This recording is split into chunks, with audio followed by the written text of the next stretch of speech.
her a call again, and then she just added another phone number to the 13-year-old grandson who's possibly with the daughter. Step out with this. 2412. Veteran crisis hotline calling in, so they have a female veteran's off her medication. She's at work to Safe Haven. Detecting 12, take a check that one out. 6-1 bullet, 2-1 start, take a shot. Officer still stands for talk? No. Offender in custody?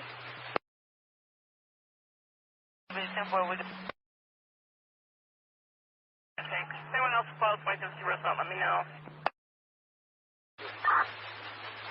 First standby. 10-4.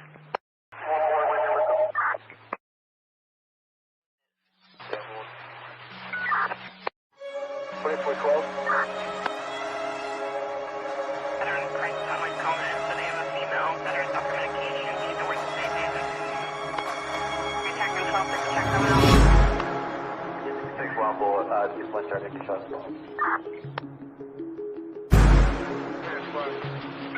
Officer still stands for talk? No.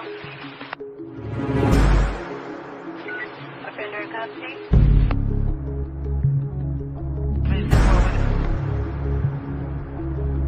Thanks. Anyone else close by just zero, let me know. 10-5.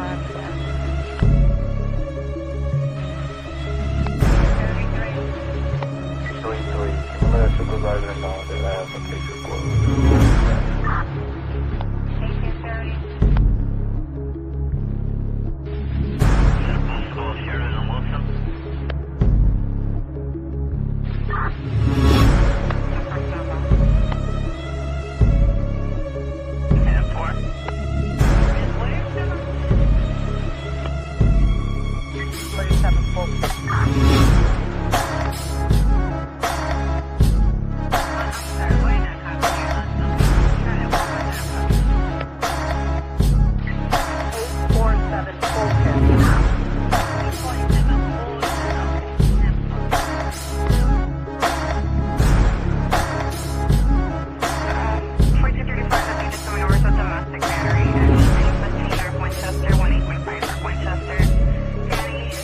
Caller and the owner of the vehicle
I apologize, you guys. You gotta love it. StreamYard freezing.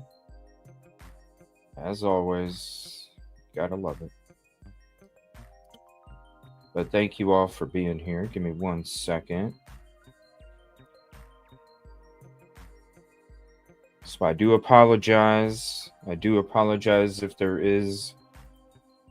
It's like a scratched record. I keep saying the same thing in every intro. I apologize if there's any technical issues tonight because StreamYard's being buggy. It's like a broken record. Scratched. Repeat, repeat, repeat. Groundhog Day. But, man. So, a couple weeks ago, because I'm always looking for stuff and something popped up. WTHR, I'm always looking at all of the local news, you know what I mean? Because the local news is out there, report the truth, trying to spread the facts. Most of them, anyway. And this story came across, and it was an article. And I started to read the article because I was like, oh, Muncie, Indiana. That's not too far. Muncie, Indiana. I started to read the article and I was like, oh my gosh. So then I did a Google and YouTube search to see, because after you hear this story, you're just like, what? How come I've never heard of this, right? This story is so wild, and I don't understand how all this time has gone by. And mama's like, girlfriend, mama, I don't know. I already told the police everything I know. Man, when you hear what the coworker has to say, there's new information, there's a new timeline. It just came out a couple weeks ago. And so I've been meaning man, that is so disrespectful, J-Mo. Jeez, you must be a relative of somebody we know. And here I'm gonna remove that because that's very disrespectful. Sorry, you guys. Um, but I started to look at this, and it was like a couple weeks ago, and I'm like, man, I really need to do a show on this. And then, the plea deal and the documents, and don't worry, I'm still gonna get to those. The heat. I've been out in the heat, working out in the heat, the last few days, and I tell you, I get home. It's like, most of the time it's like 7, 8 o'clock. I'm out there from about 9 to 10 in the morning, start out, and then the heat, man. I get home and I'm just like, then I wake up the next day and I don't have any damn energy, and it's like, oof. So please be safe out there. I'm staying hydrated with electrolytes and everything, and I tell you what, it don't matter. It don't matter. So please be safe out there. But I'll get back to some of those document reads here. Hopefully tomorrow. I'll be home tomorrow. But I was like, man, this story is so crazy. And then there wasn't really nothing that was really being reported on it. Nancy Grace had a show a few months ago. There's a couple little bit. Other than that, there really just isn't much. And when you hear the story, you'll understand it's unfortunate. Kind of where they're going with this new evidence and new timeline. It's not looking good. But there's still somebody out there that has answers. And a lot of these times when we're dealing with these missing people, especially missing children, and, because law enforcement doesn't have enough to really put pressure on them. Law enforcement doesn't have that piece that can get them in a position to have to tell the truth, And so it's one of these things where it's that kind of situation. And the mom, as soon as I'll give you a little rundown of it real quick. So the last time that any family had seen Hayden was Christmas of 2019. Now, Hayden and his father got into an argument at that time, and then Hayden and his father, Dustin, he quit bringing Hayden around. So then that's the last time they seen him. But every time that they did see him, after a short period of time goes by, he didn't have Hayden with him, and he told the family that his ex took custody and took off with him. But as time went by, the family just wasn't believing it. His father, Dustin, passed away from an OD at the end of last year. So the one that really truly knows what happened has passed on. But girlfriend Mama is still out there. As soon as that happened, she up and left to Nevada. Now, before that, there was a coworker that just came out and gave a new interview with police. This coworker was a coworker with her at a specific truck stop rest area. She was excited, and they were almost best friends. They got the co-manager position together at the same time, back when they were, they started working together. They were co-managing, having a lot of fun. She says that she was always professional, always showed up to work on time. You could trust her. And then all of a sudden, All of a sudden, out of the blue, she just quit coming to work. And then things ended badly. But what the coworker says is during that time, she remembers that there was a trash compactor. And it didn't have a really good smell. So we're going to bring attention to this case. Hayden Manis, he's been missing. Last time he's been, quote, seen was sometime between Christmas 2019 and early 2020, according to, if you believe, the father. Now, the father had made statements to police in the very beginning. He even got pulled over one time and was like, "I'm sorry, I'm just agitated," because he got pulled over. And he's like, "Well, why are you agitated?" And he's like, "Because I just got questioned about my son being missing."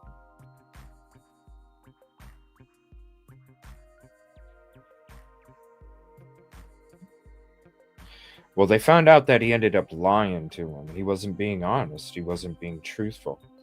Again, it's one of those situations. We're going to check out another video from Nancy Grace. I want to show you guys that. The people that are on her panel are discussing how it now, after this new evidence and this new timeline, it kind of reminds them of Casey Anthony. You know, Kaylee Anthony. It reminds them of Harmony Montgomery. You know, it might even remind you a little bit about Sebastian Rogers.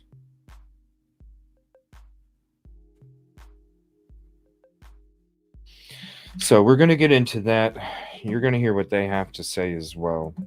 But I've been really wanting to, the last couple weeks, bring some attention to this, especially with this new information and this new timeline, because I really feel like, you know, the true crime community can really get some pressure in the right direction. Because, I mean, when you guys see this and you hear this, it's important. Like, it's not going to get any kind of attention. It really isn't. So it really mean a lot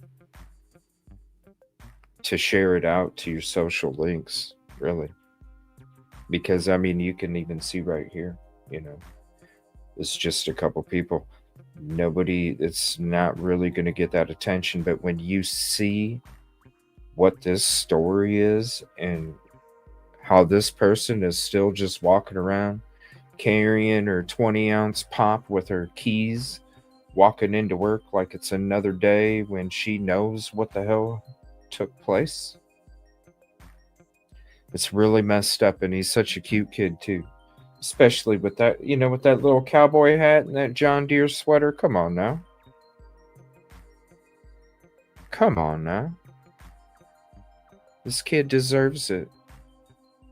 And even if he's not here, he deserves the truth to be out there. He deserves the awareness, just like Jack and Lily and all these other children out there. He deserves it too. And so that's why it's important. The only way people are going to see it is if you share it out. And I really hope that there's some other people that, you know, aren't just going to do one episode and just kind of, yeah, whatever. It doesn't get any attention. I'm just going to move on to something else. No, this is BS. We need to keep the attention. We need to push for the attention. You guys you're gonna understand what I'm talking about when we get into it. I'm gonna share some photos with you guys real quick. Give me 1 second. Wish I could. Oh, I gotta redo it. Hold on.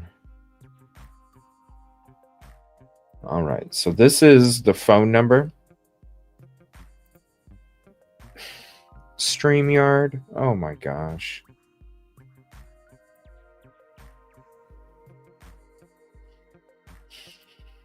All right. So this is the phone number. This is a phone number to call if you see anything. I'm going to flip through some pictures real quick, and then we're going to get into the WTHR documentary, which was very well done. Shout out to the local reporters. I love local reporters, mean the world to me, and I try to have that same journalistic approach as them all.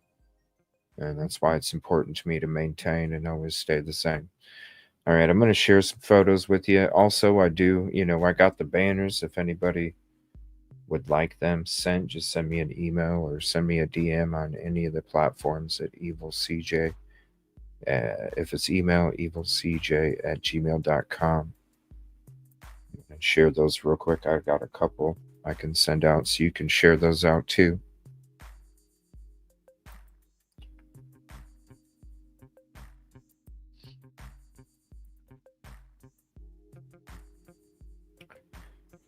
Look at that. I love that hoodie, don't you? And that cowboy hat. You got him with his little cap and gown.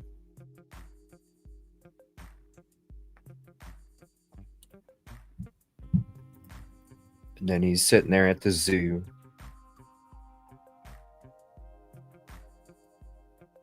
Look at that. Such a happy kid. He's at the zoo again. Then him when he's a little younger in the car seat. Eating some ice cream. And then when he was a little bit younger. I just wanted to share these photos.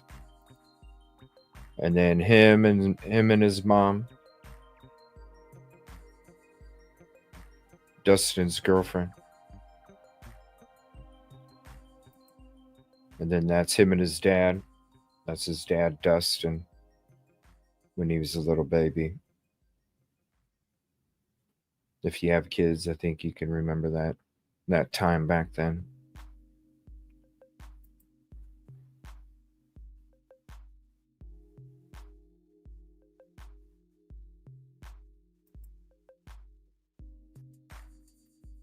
And that's him with his dad, Dustin, again. And this is so this is at the end of last year. Okay. He had just got questioned. He was pulled over. He was agitated. They asked him why he was agitated, and he said, I just literally got questioned about my son being missing and whatnot, so I'm just upset about that. What actually happened is he had substances in the car and was arrested. Now, he ended up passing just a couple days after this arrest took place. So you can see him getting arrested right there. And just a couple days later, he passed away from an OD.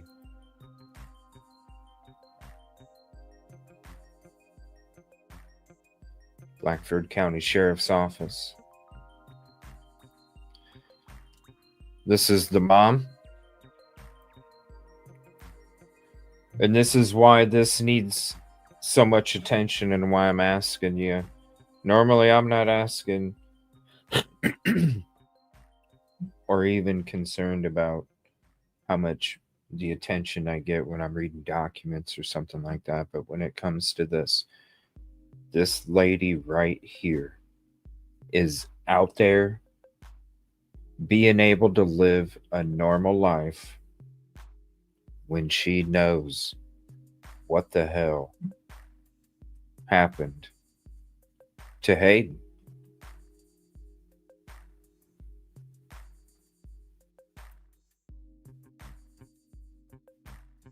Take a screenshot, share it. She knows, people.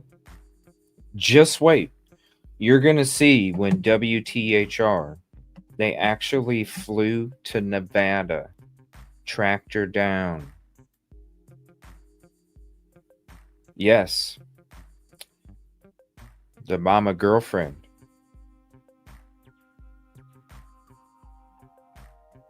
They weren't married. Tracked him down. WTHR tracked her down. Tried to get an interview. They got her outside of her work as she was coming to work. You're going to hear that coming up. Very shady. She knows.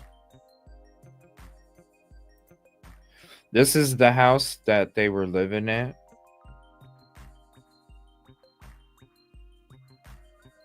Right here. This is the family that has been begging for Hayden's safe return.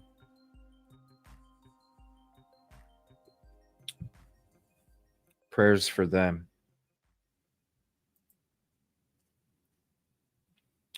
So this is what happened when investigators learned of Hayden's disappearance. In September 2024, the first person they wanted to speak with was the boy's father, Dustin. Dustin was the last legal custodian of Hayden, so obviously that's where we started, said the prosecutor, adding that Dustin told the detectives the same story that he had told his family. Dustin had not seen Hayden in a long time because DCS had come to his house and had taken his son away to go live with the boy's mother. But that's a lie.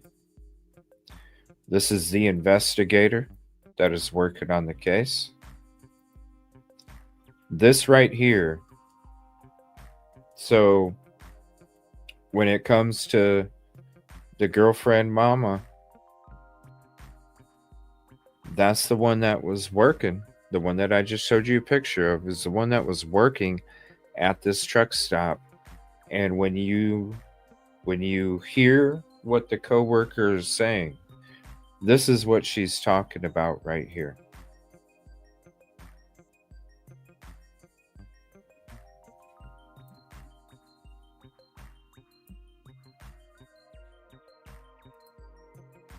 That's the coworker describing what she was talking about.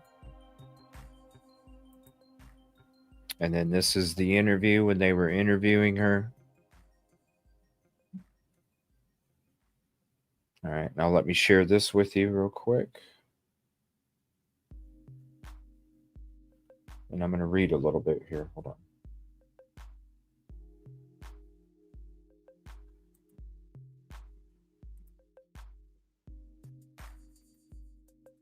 Let's see here.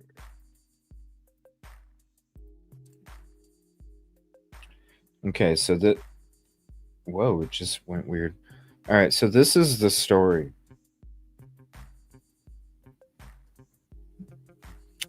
In 2016, Hayden's parents lost custody of him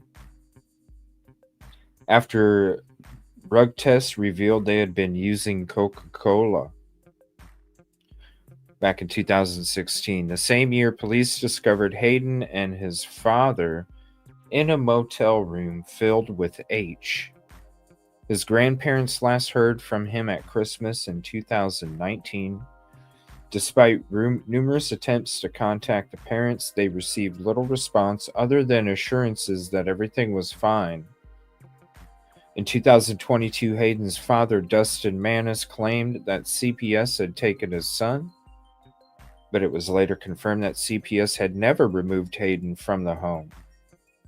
In 2024, Dustin reported that he had not heard from Hayden since 2020. On December 15th, Dustin passed away from an OD. So when he got pulled over in that body cam, those body cam photos that I was showing you, that's when he said they were just questioning me about my that's when he had made the statement right before that, made the statement to police that he had actually had not seen him since 2020. Something that he didn't really initially say. Said that the parents last heard from him at Christmas 2019.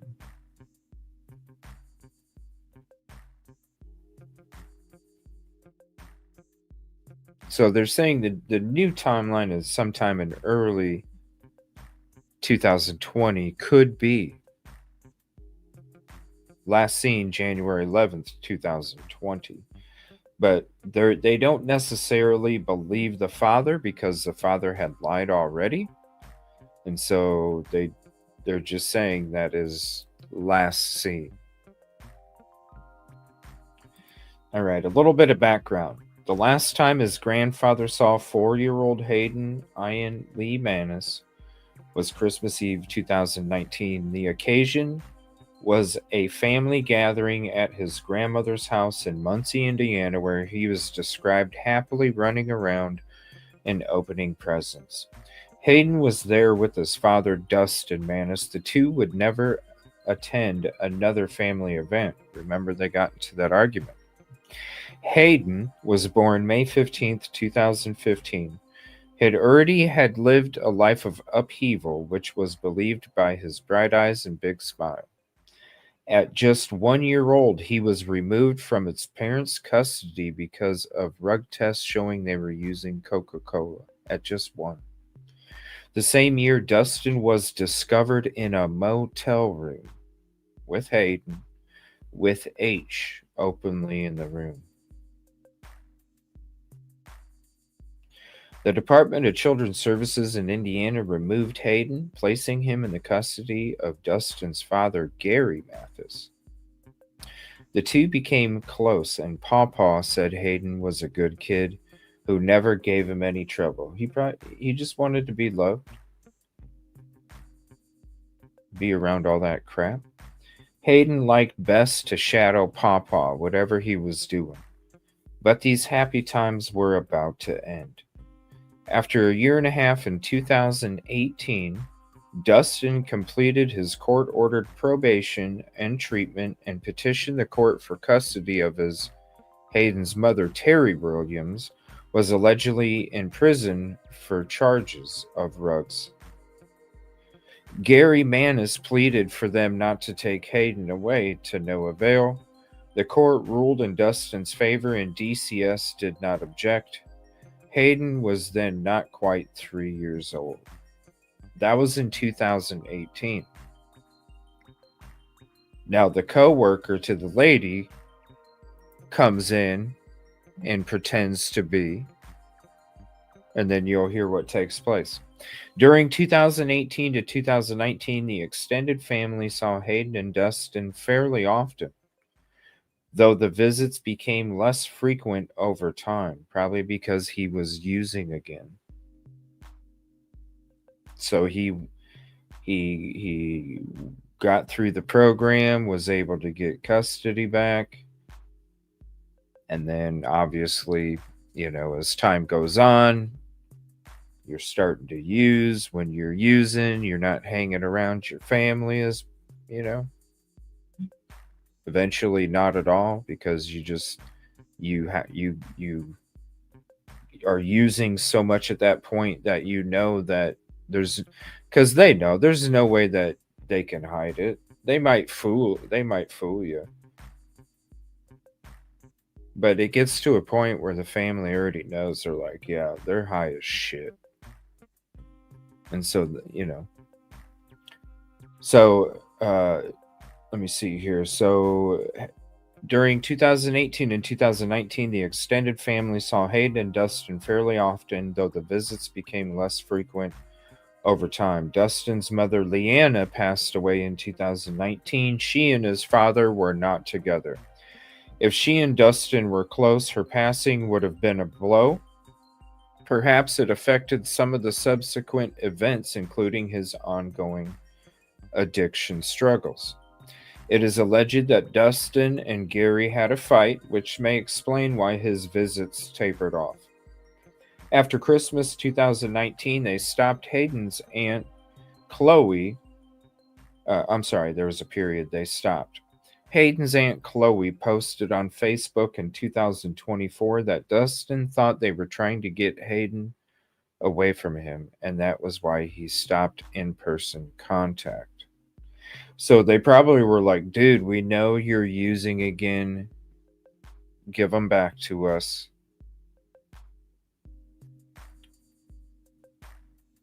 You know what I'm saying?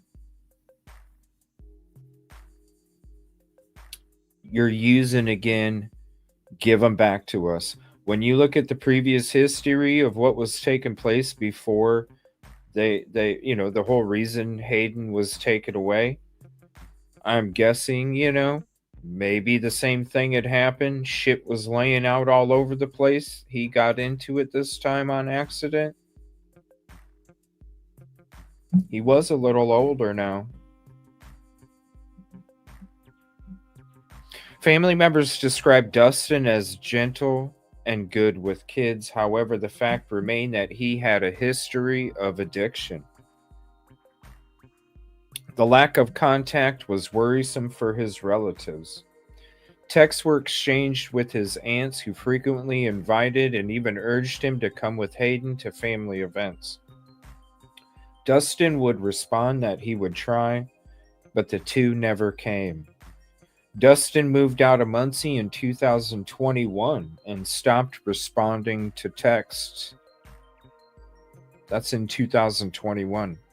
His last message on May 18th, 2023 read, "Hey, Aunt Barb, I promise on everything all is well. I promise you. I've just been having a lot going on. Try to work on my family that I am making and whatnot. I appreciate reaching out and checking, but I'm just doing what I promised my mom I would do when she was on her deathbed. And that was look out for what make me happy and do whatever it may be to keep myself happy. I'm doing good and I'm doing right and I'm working in on making the family I always wanted." Oh gosh.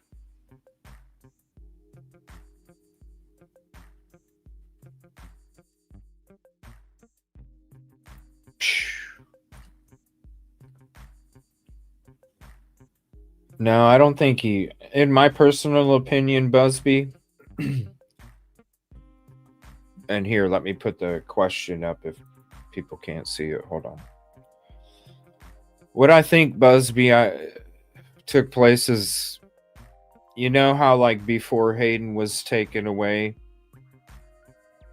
you know what I'm saying? He got busted with stuff at a motel. They already got busted. Children's Services came. They already got busted with having substances at home. Then, after he got in trouble, time went by, and then he got busted at a hotel. And then the H was accessible, but Hayden, I think, was too young at that point because he was only 4. He would be 10 right now. Okay, he would be 10 right now. He was only 4 years old when this took place. And so when he's like 2 years old, he's not going to be that mobile, but when you're 4, you can climb and you can grab, and that's what I think took place. I think dude ended up passing out on the bed, and little Hayden got into some stuff, and oh my gosh, can you imagine how scared he probably was if that's what took place with especially with H. That little kid was probably so scared as he was.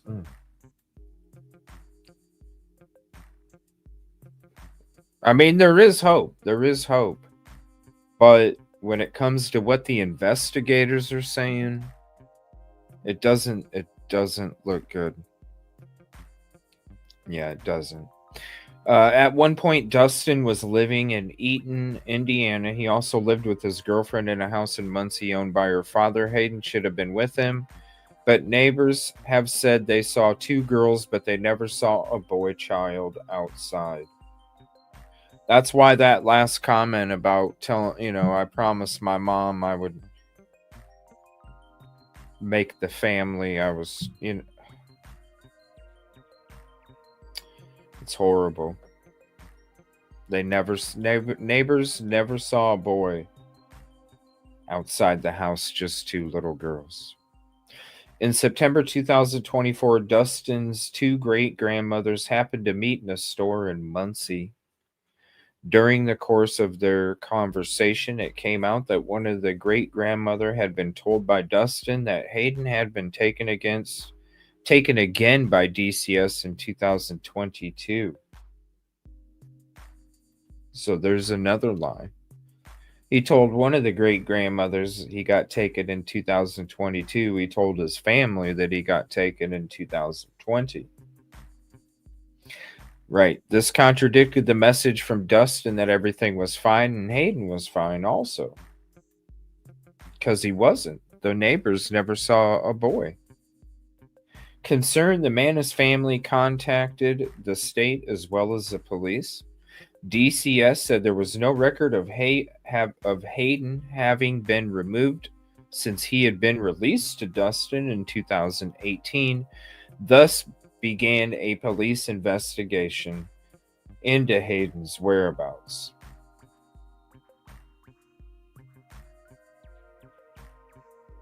So this is a question that I have right here. Why wasn't, if that was the story, because he wasn't really missing, honestly. He wasn't really missing, according to law enforcement, until the family reached out. And that's when the family reached out. All that time had gone by. When law enforcement found Dustin Manis in September 2024, Hayden was not with them. Dustin claimed that Hayden had been taken away by DCS and given to his mother in 2022. This proved to be untrue. In fact, once the investigation began, Hayden's mother posted on Facebook pleading for anyone who knew anything about his whereabouts to come forward. Through the linked articles show a photo of Hayden's Head Start graduation, June 2018. There was no record of him having been enrolled in any school. He would have been 8 or 9 by this time. Police began to suspect that Hayden had passed, and Dustin was their prime suspect in whatever may have happened to him. In November 2024, Dustin was pulled over for a traffic stop. To explain his nervousness, he mentioned that he had recently been questioned by the police about the whereabouts of his son. Police found HM and a syringe on him. Dustin was arrested and was charged on December 4th. His grandmother put up a $30,000 bond. And a few days after his release on December 15th, Dustin passed away of an OD. The coroner's report described the cause of death as an acute mixed drug intoxication. The last person who was known to be with Hayden can no longer speak to what happened to him.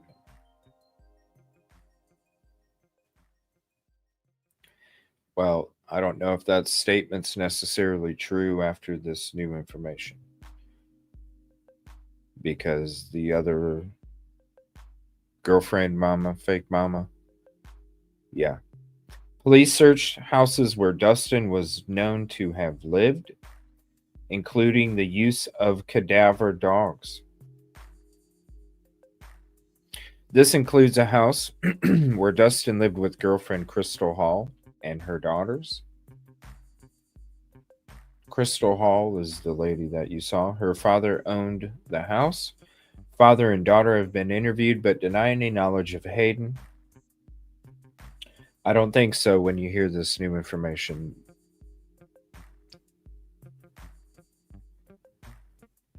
She knew a lot more of Hayden.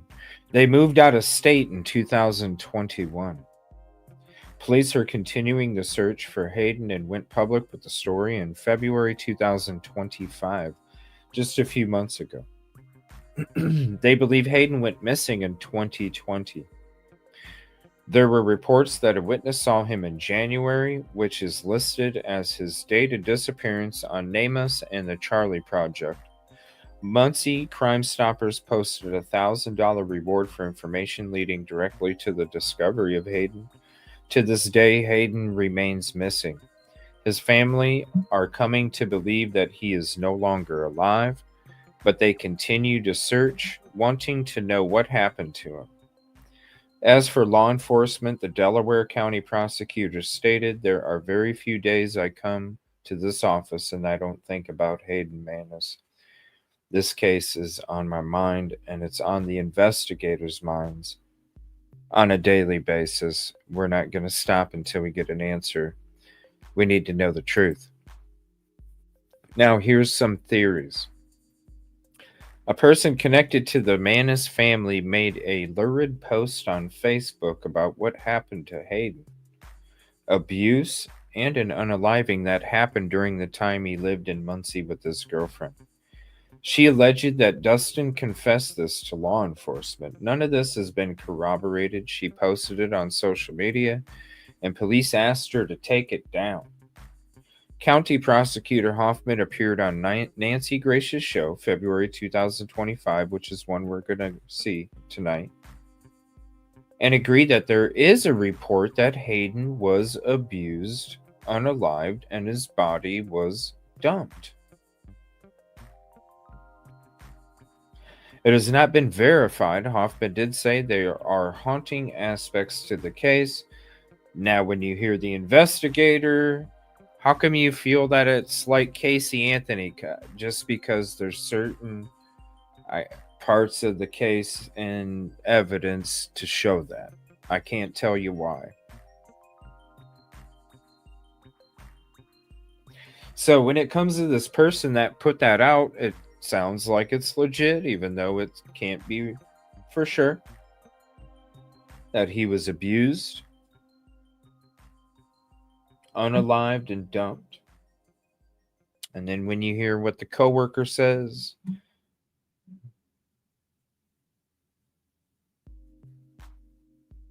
it's not good. Some people theorize that Hayden was trafficked.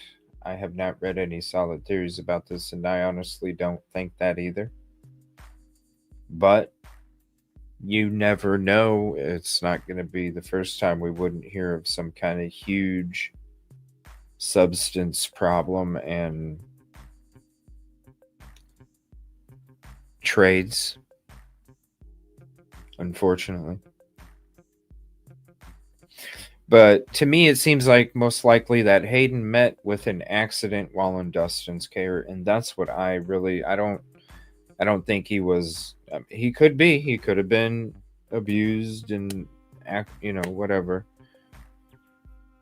But I go back to kind of what took place before he was really taken away from it, and that's the time they got caught. There had to be a pattern of it. You can't say it was the first time.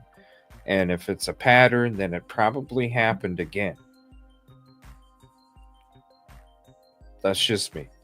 There are so many ways this could have happened. There was a pond near one of the houses where Dustin lived. That's why I brought up Sebastian. There's Harmony Montgomery, Kaylee Anthony. Hayden could have wandered away while not being watched. He could have had a fall. Dustin was struggling with addiction and was not a person who should have been responsible for a child. Given Dustin's personality and described by his family, I think it was a case of neglect or carelessness rather than anything more sinister. Me too. I can't quite reconcile gentle and good with kids with child abuser and unaliver. Furthermore, reports say that the girlfriend had daughters also living in the house. We heard that about the neighbor, how they never saw a boy when they moved there. They had moved there after this happened. It doesn't add up for me, however, if Hayden really did pass or disappear from Dustin's care in 2020. His texts to family read oddly. In the last contact, he refers twice to making a family, and he did. And that's why it was so hard to read that part as we read that part a couple pages ago. How can you say that, man? How can you say that? So when him and his girlfriend moved to that house, that's when they moved in together.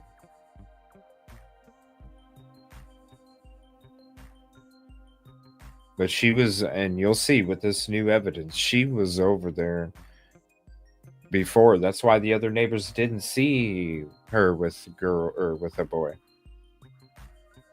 But all this took place somewhere else. She had a hand in it.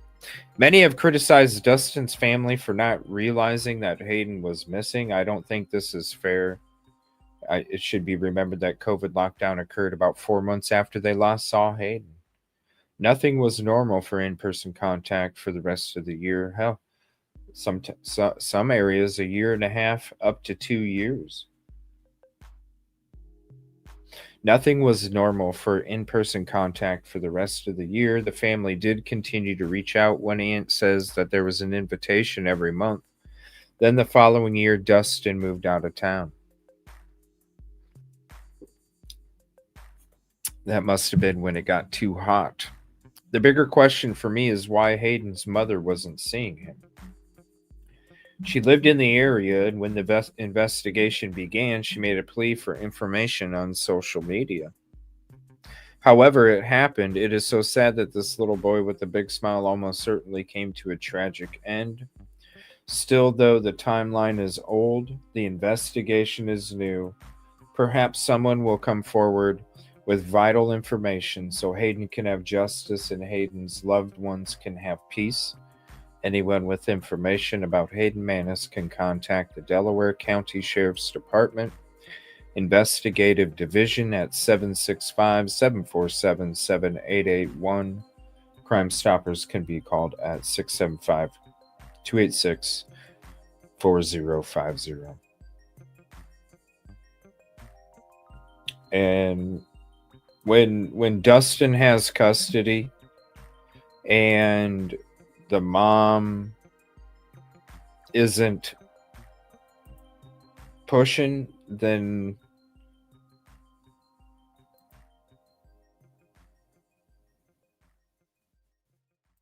she probably was dealing with it still. And he had control. He had sole custody of Hayden. So therefore, no, you can't see him. No, you can't see him. All right, we're going to play this WHTR. I think I got it right. Yeah, WTHR episode on here. And here's the link for it. There's a few little videos. Really, there's not much. But they just did this whole episode yesterday. And I want you guys to check it out here. I better do this. Frickin' StreamYard. Hold on.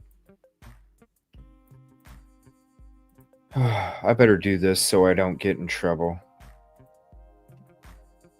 You said it before the show and then it doesn't stick. It drives me nuts. All right, let me turn this music down a little bit. Thank you all for being here. If you got some tissues, you got a box of tissues by you or something, get them out because it's really tough to hear what happened here. Thank you all for being here. A child missing for years. And there's been no sign of it. A family with no new answers. Certainly, we've hit a wall. But now, new video from police. I'm pretty sure there's something in that car you don't want me to find. New details about what happened inside this house. You don't keep kids in a closet. That's not normal. And a new journey. Going right through the mountains. Thousands of miles away. To find out, pretty sure that's her, what really happened. Hi, Crystal. Is Hayden alive or dead? Right now, 13 investigates. Where's Hayden? Where's Hayden? Where's Hayden Manis? That's the question we ask ourselves every day. A little boy simply vanished. What makes this story so unusual is Hayden Manis has been missing for not just a few days or weeks or even months. He's been missing for years, and it's only recently that his disappearance came to light. 13 Investigates was first to break the story. Now we've uncovered new information as detectives and family members try to figure out what happened to Hayden. Cell phone videos and pictures. These are what Hayden's family now clings to after realizing this little boy is nowhere to be found. I miss him dearly. Hayden's grandfather and 3 of his aunts met with 13 Investigates to share their grief. Oh, God. To ask the public for help. Just give us some answers. And to try to make sense of how a 4.5-year-old just disappeared. When's the last time you saw Hayden? Christmas Eve, 2019, at our family gathering. He was getting presents. He was excited. That was the last time. When Hayden left his great-grandmother's house that Christmas Eve in 2019, he was with his father, Dustin, who has a criminal history involving drugs and alcohol. In fact, Hayden's father and mother both lost custody of their 1-year-old son after they tested positive for cocaine. Police also found Hayden and his father in a motel room littered. Aw, look at that little picture in the card at Target. Look at his little hat. Looking like a little mobster. Aw, poor guy. His shoes even match his hoodie. Poor guy. History involving drugs and alcohol. In Poor fact, guy. Hayden's father and mother both lost custody of their 1-year-old son after they tested positive for cocaine. Police also found Hayden and his father in a motel room littered with heroin. That's when Hayden went to live with his grandfather, Gary. He's a good kid. I never had any trouble out of him the whole time I had him. But 1.5 years later, after Hayden's father served his sentence and completed treatment and counseling, a judge ordered Hayden be returned to his father. I begged them not to give him back. It wasn't my choice. They wouldn't even let me speak in court. At that point, Hayden was about to turn 3. His father took him to visit his aunts and uncles and cousins every once in a while. But look at how excited he is. Hold on. Look at how excited. Aw. Look at how excited he is with the sparkler. His father took him to visit his aunts and uncles and cousins every once in a Aw, look at that. So excited. So excited. while. But those visits started getting further apart. After the Christmas get-together in 2019, the visits stopped completely, even though Hayden's relatives kept trying, texting Dustin to invite him and Hayden to family gatherings. At least every month I would message him, can you come and do this? Can you and Hayden come have dinner with us? And he would respond with, we'll try. Everything's fine. We're okay. I'm good, I promise. We got our own place now and doing really good. August 12th, 2021.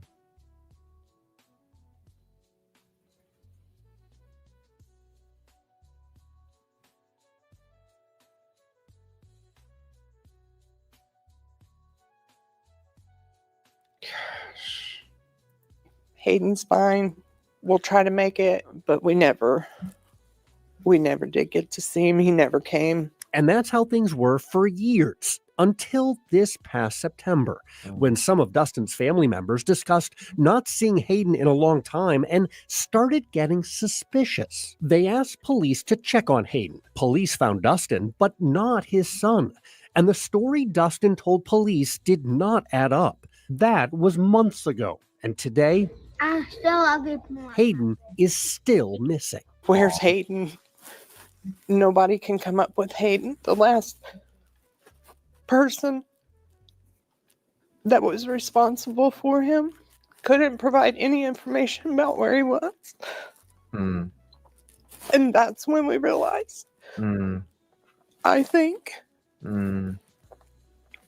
Oh my gosh. Something terrible had happened. Where's Hayden Manis? That's the question we ask ourselves every day. Eric Hoffman is the prosecutor in Delaware County, where sheriff's investigators have been trying to locate Hayden for almost a year. They started by interviewing Dustin, who claimed DCS showed up one day several years ago and took Hayden. And he's got his name tattooed right there on his arm, too.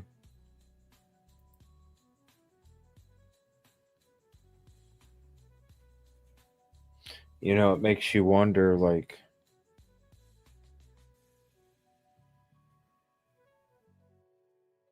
did you ever see it in the mirror after stuff happened and get haunted, you know?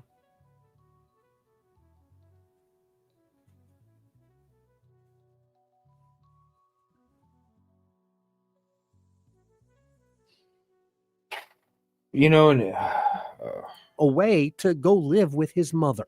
Did Hayden go back into the custody of the Department of Child Services? No. No, that was disproven quite easily, quite quickly. Did Hayden go back to his birth mom? No, we knew that was a lie. He was not telling the truth. Investigators know what did not happen, but figuring out what did happen, that's been far more difficult because Hayden was missing for years before police ever learned of his disappearance. To say that has complicated this case is an understatement.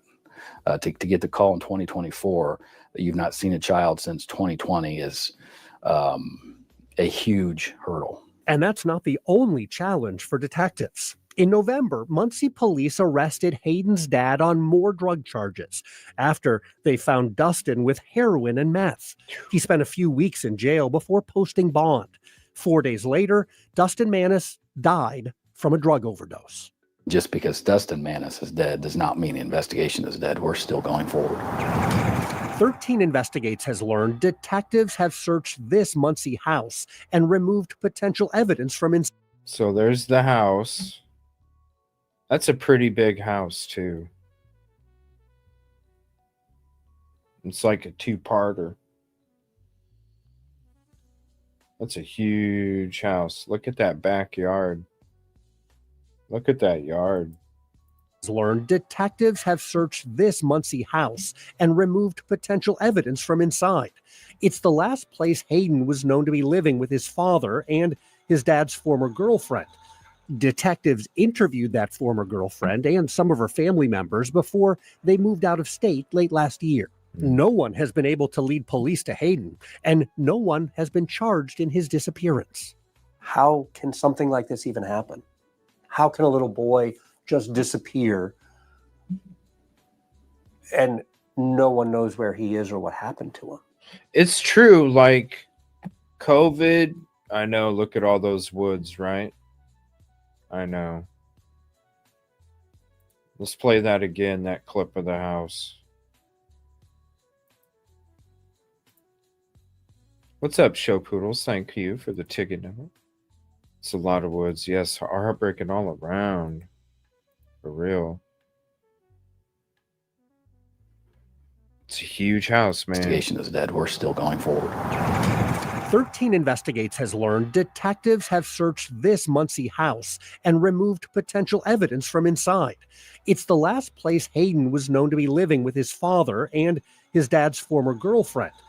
Detectives interviewed that former girlfriend and some of her family members before they moved out of state late last year.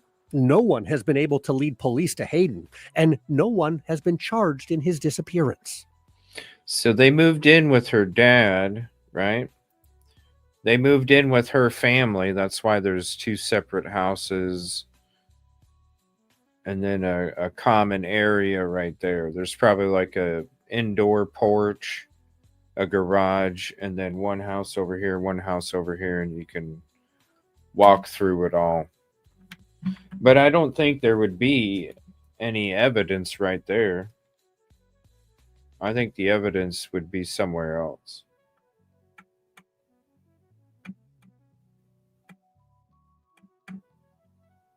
Unless he was still...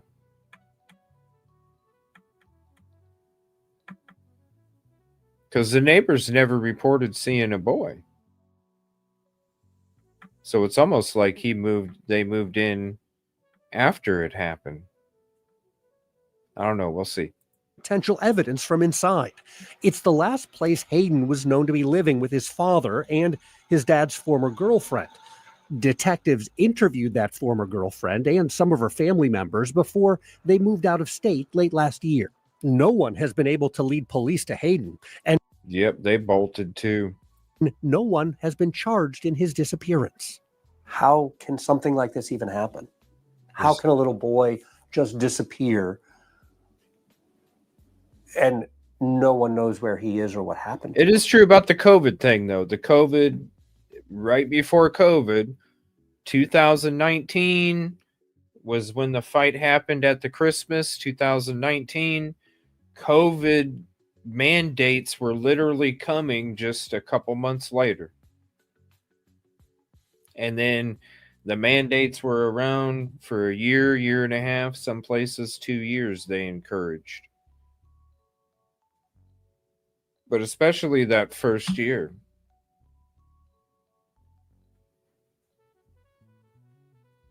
I mean, it was just perfect storm. How is something like this possible? There's very few ways that it's possible.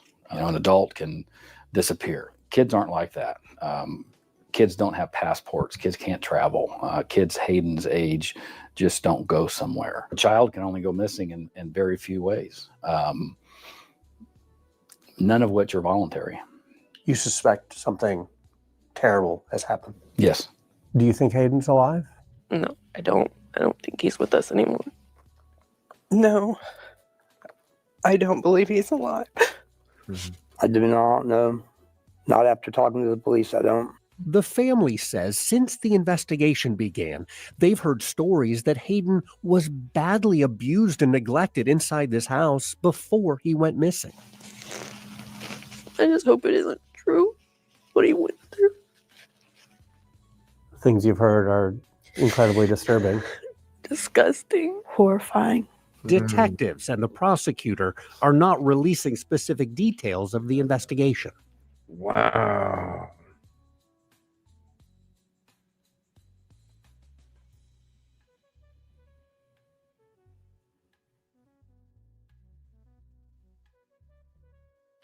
So if he, it makes me wonder if everybody said that he was great with kids and all this other stuff, it makes me wonder. Because normally, if they would be like that physically, then there would be like, well, there's this one time they did kind of go a little too far, right? It makes me wonder if when he moved in with the girlfriend, if the abuse was actually coming from her.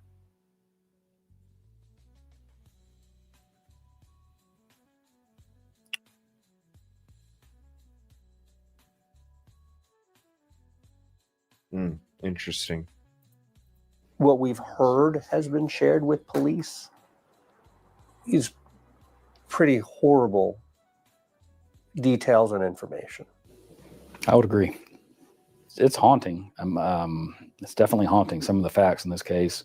Do you have any reason? It's haunting. And then what they just said to family, I don't know, Busby, maybe. Who knows? Maybe it was. Maybe there was some kind of punishment that went way too damn far. I don't know. And that's the thing. They don't have. Wait till you see this interview with the girlfriend, fake mama. Reason to believe that Hayden is still alive. Based on the evidence that I've seen and the interviews that have been conducted, I do not have a reason to believe that. There are very few days I come to this office and I don't think of Hayden Manis. So this case is on my mind and it's on the investigator's mind on a daily basis. We're not going to. Oh my gosh. You hear that? Based off the information shared with police is pretty horrible details and information. I would agree. It's haunting. It's definitely haunting, some of the facts in this case. Do you have any reason? What did they do to this kid? What did they do to him? It's haunting. It's just look at how he answers that. The investigation. What we've heard has been shared. Watch the detective's eyes and how he swallows and when he's answering this question. Holy hell. There must have been something really bad. Really bad. Specific details of the investigation.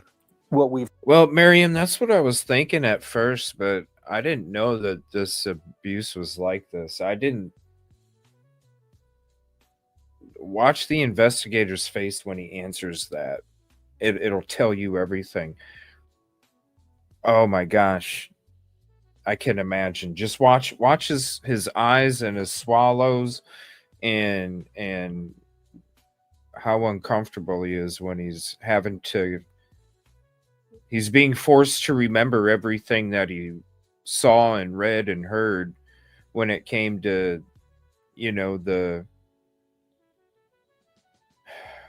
oh my gosh. Heard has been shared with police is pretty horrible details and information. I would agree. It's haunting. He looked down and oh man, right there, that tells you right there. Shared with police is pretty horrible. He details and information. He breaks eye contact. See, he's not even really staring at him now. He's thinking. He's in his mind.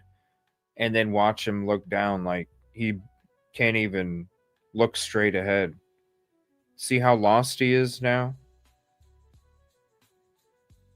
Because it's that split second he's got to think about it, and then all of a sudden... I would agree. Yeah, I got to look down. Oof. Agree. It's haunting. It's definitely haunting, some of the facts in this case. Do you have any reason to believe that Hayden is still alive?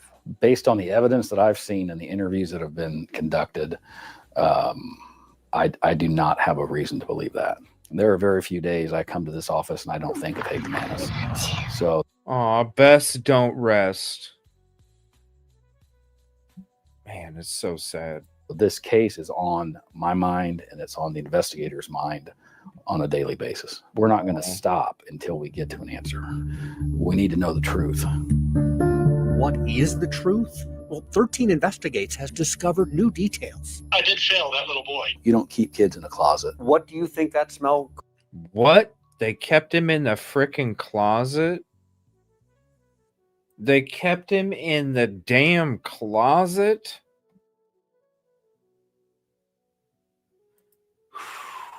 What do you think that smell could have been? I think it was Hayden. That's just ahead.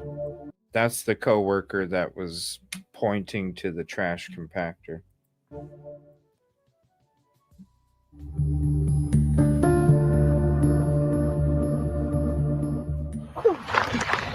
Hayden's 10th birthday just passed with no celebration. Since 13 Investigates first reported Hayden's disappearance, there's now a reward being offered for new information, and investigators have received new tips. But still, no crack in the case. No Hayden, no arrest. Are we any closer now to figuring out what happened to Hayden than we were a couple months ago? I don't think so. No. Certainly, we've hit a wall, but the question is, can you go around the wall or climb over the wall? And that's what we're trying to do now. Yeah, can you put enough pressure? That's why it's important to share this out. The flyers, all that stuff, because they can't go around that wall and they don't have the pressure to be able to break through the wall because the community can create that pressure. The community can create that pressure.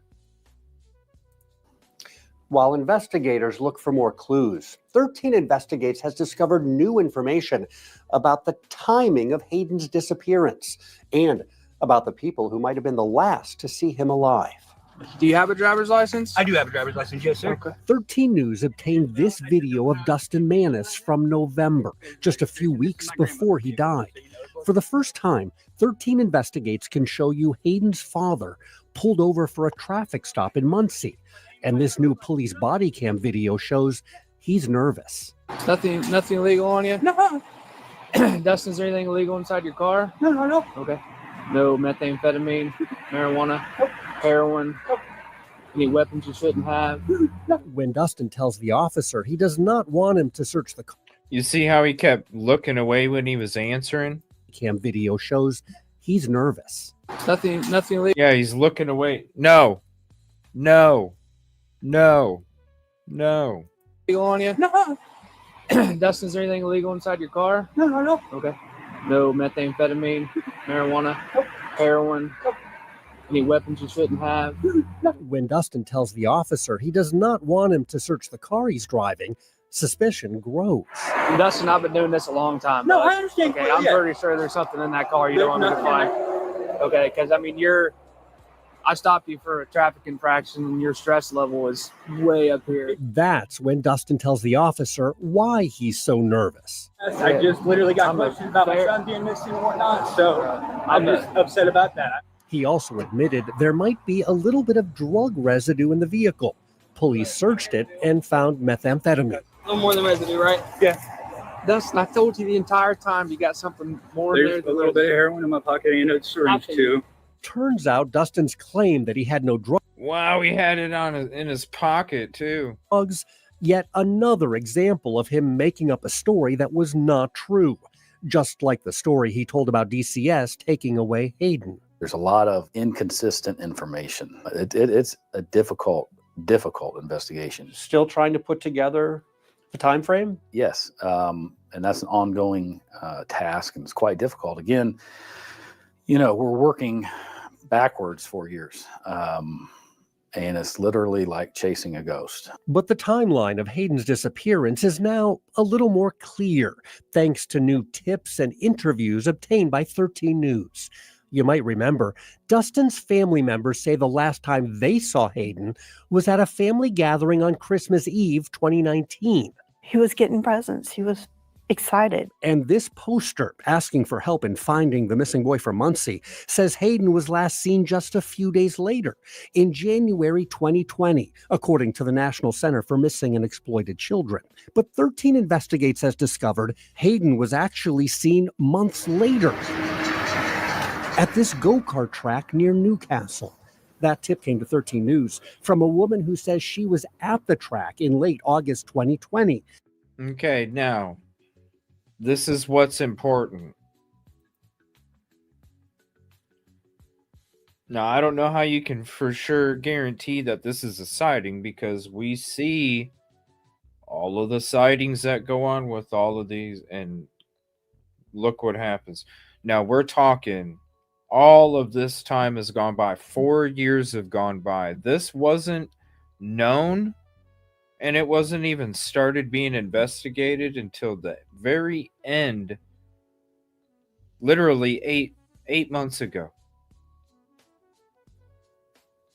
Like 8 months ago. Then it started to gain national a couple months after that. For somebody to be like, oh yeah, I was at a go-kart racing track, I remember seeing him.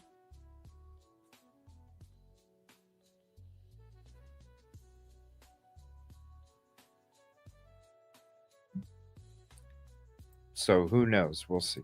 And saw Hayden sitting in the second row of these stands. 13 Investigates spoke to a second person who confirmed he also saw Hayden here on August 30th, 2020. And that's important because it means Hayden's disappearance did not happen until at least 8 months later than originally thought. I mean, were you guys all together that day? Yeah. That second person who saw Hayden at the track is Paul Hall. Dustin and Hayden actually.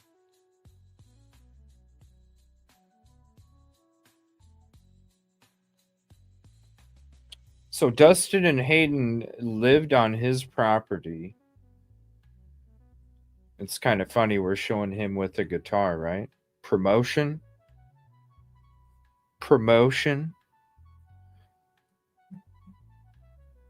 They did live on my property. Paul is the father of Crystal Hall, Dustin Manis's girlfriend at the time Hayden is believed. Well, then that's Dad, and that's the girl that So why is he not being questioned?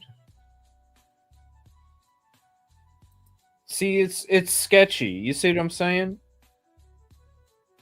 It's sketchy. Yeah, I saw him. Yeah, I saw him too. Create a fake timeline. Doesn't make sure your daughter doesn't get in trouble. August 30th, 2020. And that's important because it means Hayden's disappearance did not happen until at least 8 months later than originally thought. So you create an alternate timeline, throw everything off, save your daughter. I mean, were you guys all together that day? Yeah. That second person who saw Hayden at the track is Paul Hall. Dustin and Hayden actually did live. So was it Crystal that was the other person? Are those your tips? Are those your tips? On my property. Paul is the father of Crystal Hall, Dustin Manis's girlfriend at the time Hayden is believed to have gone missing. Paul also owned the Muncie home where Hayden, Dustin, and Crystal lived. And was also the ones that jetted as well. During the time of the disappearance. They lived on one side of this house, and Paul and his wife lived on the other. So one side of this house. So that's where Hayden and his dad and Crystal. The one that's in Nevada, avoiding the truth. Fake mama.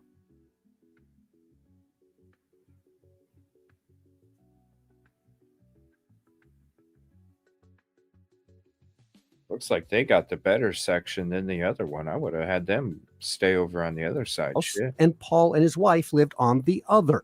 Hi, Paul. Over the past 4 months, Hey, Bob, how you doing? 13 Investigates has talked with Paul several times. He does not want to meet with me in person. Yes, Paul. But he did agree to several recorded phone interviews to share what he knows. Why wouldn't he want to meet in person? Oh, because then he has to show his facial expressions as he's saying it, and then people don't go, oh, you're lying, bro. You're lying. And he knows a lot. I'm sure. Throw off the timeline and the case.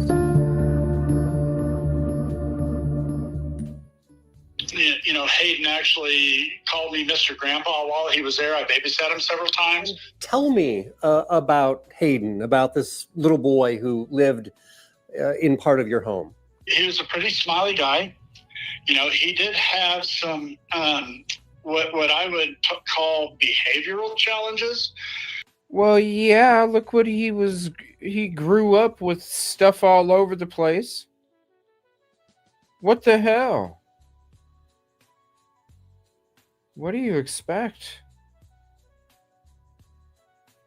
Look at what he had to work with, you know? Shit. And that's the reason they locked him in a damn closet and did other stuff? You know, there were times where he wouldn't respect authority.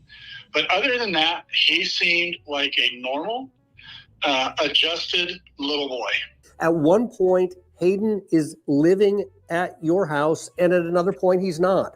What did Dustin tell you when you said, where's Hayden?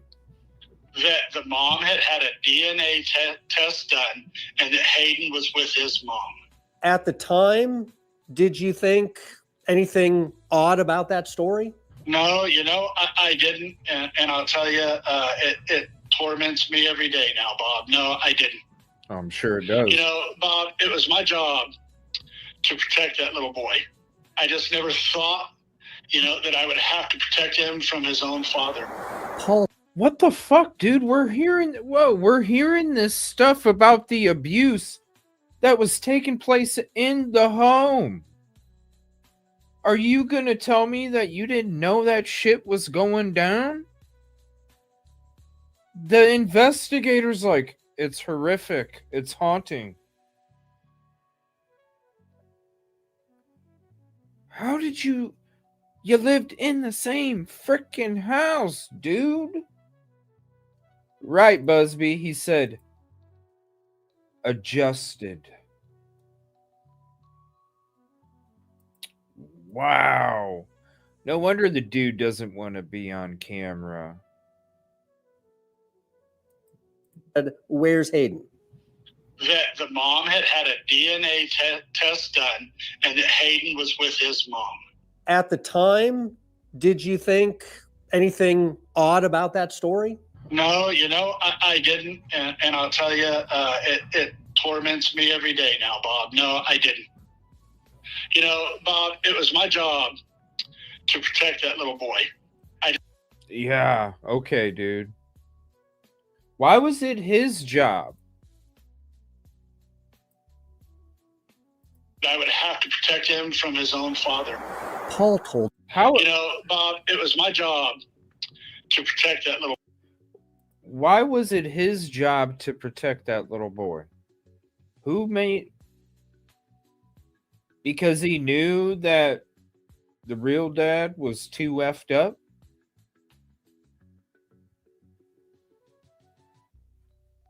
Why was it his job to protect that little boy?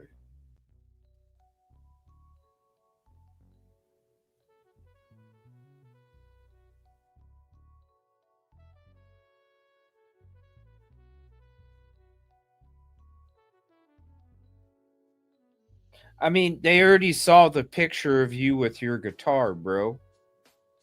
If it was like, no, I don't want to be on camera. But yet you're going to have, go ahead and use this photo promotion with my guitar.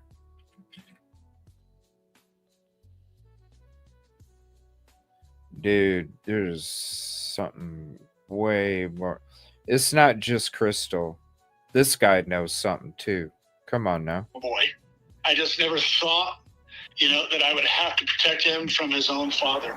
Paul told me about the day last fall when investigators searched his home with cadaver dogs and with detectives from the state crime lab. So they did bring a search warrant to the property, and they took a little tiny section of the floor out of the master closet that was in the mother-in-law's quarters. Whoa. I remember the officer asked me, what do you think this means with us asking for this?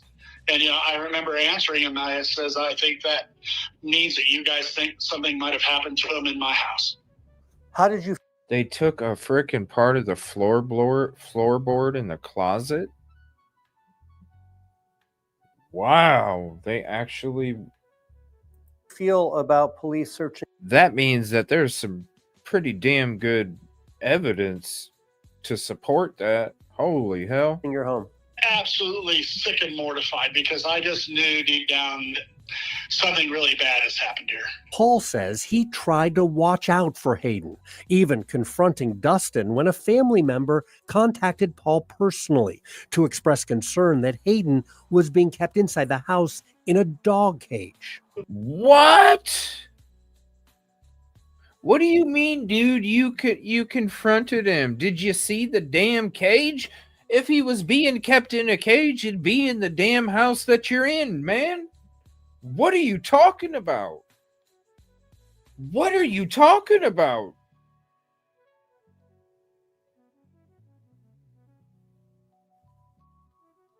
You think he's got like a barn a mile and a half down the road that he puts him in a cage? If he's gonna put him in a damn dog cage, it's gonna be at your fucking house, dude. What do you mean you're gonna confront him?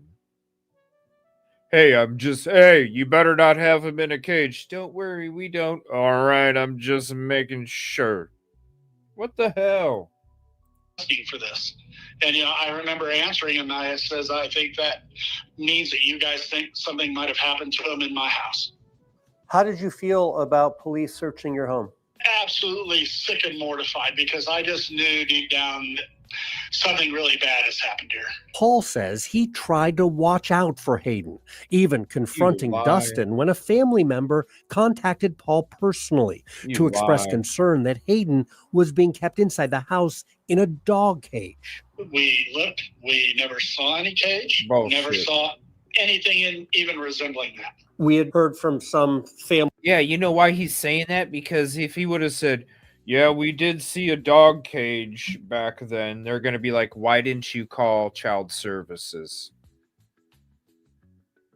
I bet you they did see a damn dog cage, and they're like, "Look, just don't do it again."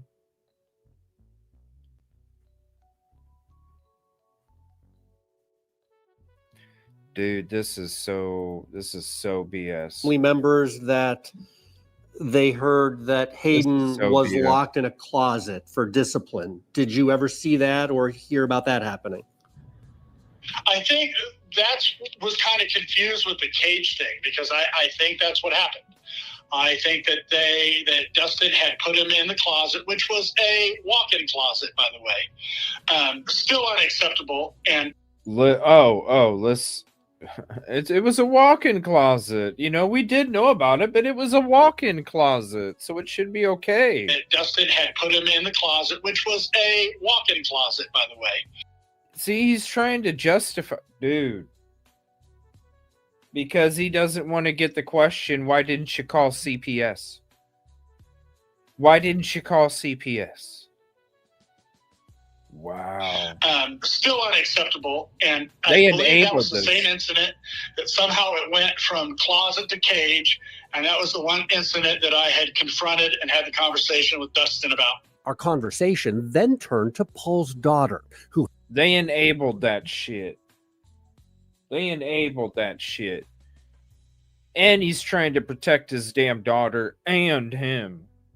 has not returned any phone calls from 13 Investigates. That's BS. Do you think Crystal had anything to do with the disappearance of Hayden? No. And I'm not saying that because I'm her dad. Again, I have never seen her act violent towards anything or anybody in her whole entire life. And, you know, I've seen her give her children a normal spanking. I have never. Okay.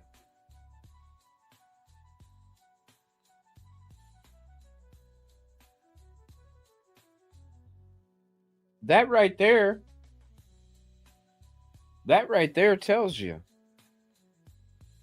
a normal spanking. What's your normal spanking, bro? And I thought we moved past that shit like years ago, right?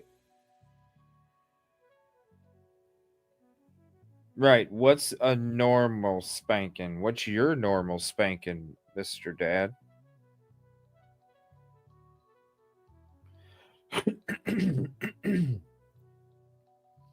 And we quit that shit a long time ago. I didn't have to spank. I sat down and I was like, look, let's have conversations. I'm gonna explain to you how I messed up. I'm gonna give you the rundown of what I did and how I messed up and how I shouldn't do it again. And so I'm going to take that same example of what you did to mess up, and I'm going to use my own experience to show you that I messed up the same way.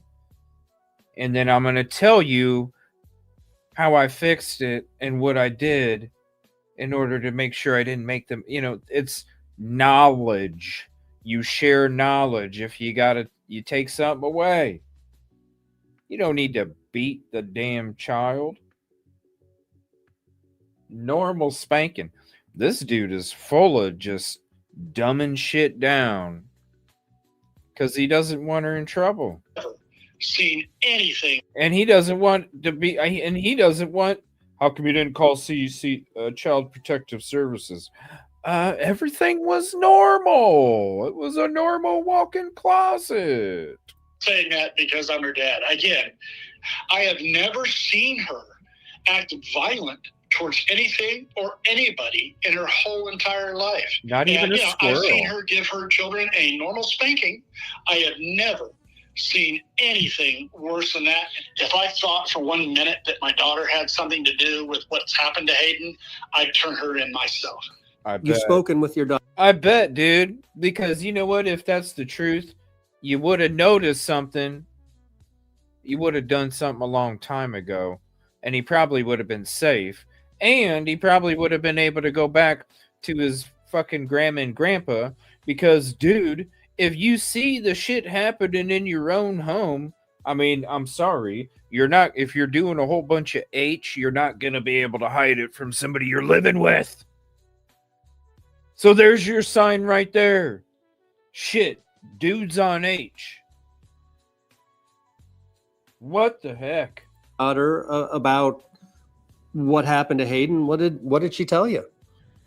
Well, she thinks, like I think, that he murdered his son. If she's right, does Crystal know more details about that murder? Does she know anything about Hayden's death, his disappearance, or what happened to his body? Have you spoken with your daughter about that? I actually haven't asked her that question. That's probably a question that I need to ask her. I haven't asked her that question. That's probably a question I need to ask her. You don't think you would have asked her that question in the very beginning when he wasn't around? Wow. Saying that because I'm her dad. Again, bullshit. I have never seen her act violent towards anything or anybody in her whole entire life. And, I've seen her give her children a normal spanking. I have never seen anything worse than that. If I thought for 1 minute that my daughter had something to do with what's happened to Hayden, I'd turn her in myself. You've spoken with your daughter about what happened to Hayden. What did she tell you? Well, she thinks, like I think, that he murdered his son. If she's right, does Crystal know more details about that murder?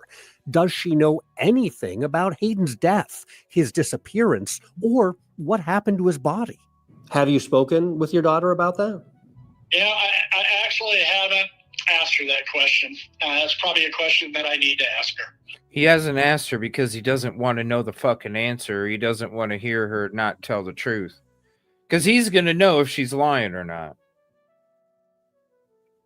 This is so BS. Keep in mind, they live in the same house. Paul and I spoke multiple times. Again and again, I'd ask the same questions. Have you asked her directly? Again and again, the same response. No, I have not. I think I will once I get home today. Bull crap. Bull crap. Bull crap. Bull crap. I guarantee he didn't ask her. I'll ask her when I get home. It's the same reason why you don't want to go on camera, dude. The same exact reason. This dude went from Indiana to fucking Nevada to interview Crystal. You don't think he would have showed up to your... it's the same reason you don't want to be on camera. It's the same reason you're not asking her the damn... Yeah, I'm going to wait. I'm going to wait. Okay. Okay, dude. Okay. We've had this conversation several times, and every time we've talked about it, you've said, oh, I'm going to talk to her about it. Yeah. So there might be a part of me that doesn't want to know the answer. Oh, there's the truth. There's might be a part of me that doesn't want to know the truth to the answer to that. Yeah, exactly. You lying piece of shit. To that question. It's inconsistent to say that you'd turn her in if you thought that she might have anything to do with it, but then not be willing to ask her whether or not she had anything to do with it. There you go, buddy. Text me the questions you want me to ask her, Bob. I'll get... Whatever, dude. Send me the questions you want me to... Be the commitment that I'll ask her. It's the right thing to do, so I'll do it. Bullshit. I did. The right thing to do would have... Okay, dude. Oh, my Lord. Text questions for Paul's daughter. And the following week, we talked again. She has absolutely no desire to talk about any of this. She just said, I'm not answering anybody's questions. And for anybody that wants to know anything, they'll have to get the information from the police. She ain't answering shit. What do you think of that? I don't agree with her decision at all. I don't understand why she won't talk to anybody. So, that is a concern for me. That's why he didn't want to know the answer, because he knew that she wasn't going to tell him. And look, that is concerning. Bullshit, dude.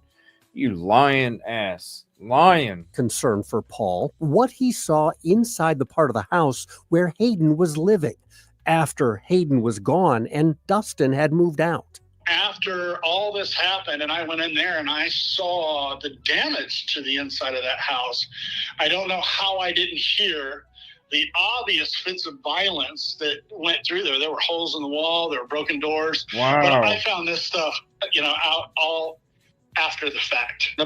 You never went next, dude. And you didn't hear, you got holes in the wall. You're going to tell me you didn't hear screaming, you didn't hear crying, you didn't hear none of that shit? You did. You just turned the TV up, dude. You did hear it, bro. You just turned your sports game up.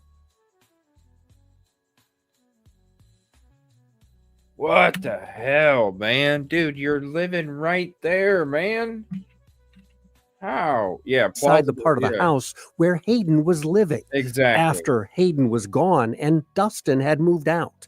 After all this happened, and I went in there and I saw the damage to the inside of that house, I don't know how I didn't hear the obvious fits of violence that went through there. There were holes in the wall, there were broken doors, but I found this stuff, out all after the fact. The bottom line. Yeah, after the police showed up and were like, hey, we need to search and get the piece of this closet, they went in and took a bunch of oh my gosh, I didn't know any of this was like this, you guys.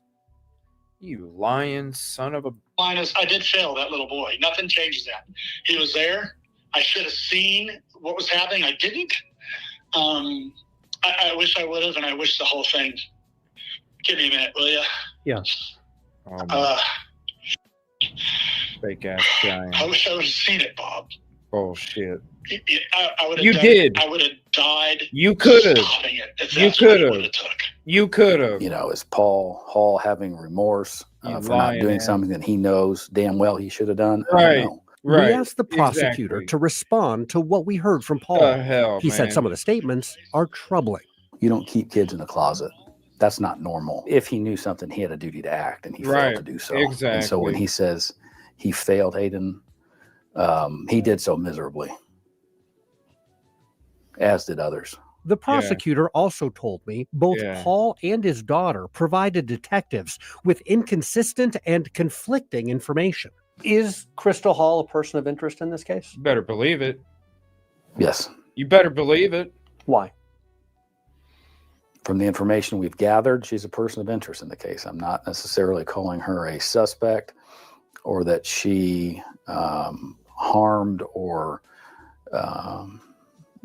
did anything to Hayden. I'm not going to confirm or deny that, but she is most definitely a person of interest because she lived with him. For her not to be a person of interest wouldn't make much sense given the facts.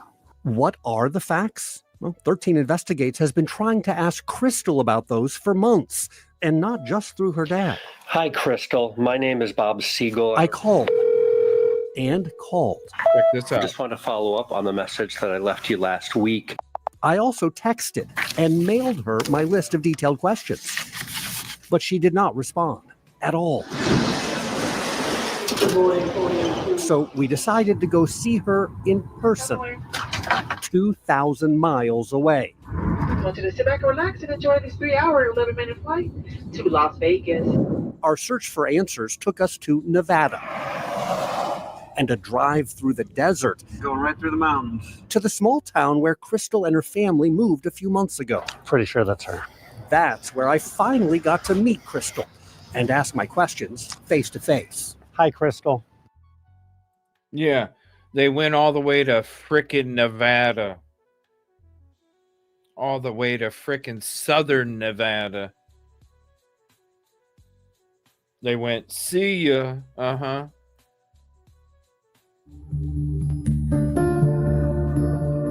So sad. Hi, Crystal. I'm Bob Siegel with 13 News. Mm-hmm. Can you help me understand what happened to Hayden? I am not talking to you.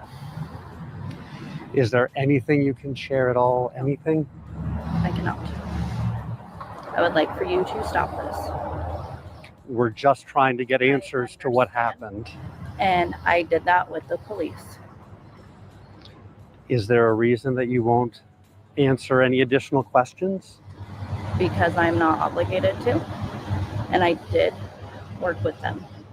Do you know what happened to Hayden? I cannot talk to you about that. Is Hayden alive or dead? I cannot talk to you about that. Is there anything you can say at all? I told you I cannot. I was a part of the investigation, asking questions that I was instructed to. I'm not going to divulge stuff that I'm not supposed to. What do you mean? If you didn't do anything, I hope he still is. I can't answer that question. Yeah, you can. If you didn't do nothing wrong. I'm not supposed to because I can't. Oh my gosh. You see what I'm saying? You see how little attention this is getting? And you see how this person is getting away with this shit?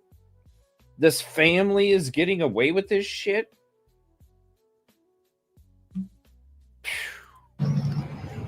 When you say information that you're not supposed to, did police tell you not to divulge more information? During the investigation and during everything when I was with them, it was to keep it between me and the officers I was working with, yes. Our meeting did not last long, and Crystal explained why. I don't believe talking to a reporter and blowing this up more on social media for people to make their own stories, ideas, etc. from is the right call. Can you share anything about what happened so that people are not making up stories? I cannot. I did that, like I said, with the police already. Can you tell us if you know whether Hayden is alive or dead? I cannot. I get the impression there's a lot of information that you are not going to share. Would you like to be able to share that information? I am not going to talk to you any further. Can you help provide his family with any answers? I already helped the police. I did what I could. I have information with the case that I am not going to risk divulging. You hear that right there? I have information. I have information for the case that I am not going to risk divulging. Watch this. I have information with the case that I have information with the case that I am not going to risk divulging. Share that information? I am not going to talk to you any further. Can you help provide his family with any answers? I already helped the police. I did what I could. I have information with the case that I am not going to risk divulging. So, Crystal. Whoa. Now we're going to hear from this coworker how this coworker, check this out. I kind of got a little different. Something just kind of popped in my head. So with what she's saying, if she really did do something to him, right? If she really did do something to him, then why would she say, I have information for the case that I'm not going to divulge? So maybe she's going to use, we're going to listen to the coworker here in a second talk about the smells. Maybe the information that she gave the police is that Dustin came and told her that he put Hayden in there himself and it wasn't her.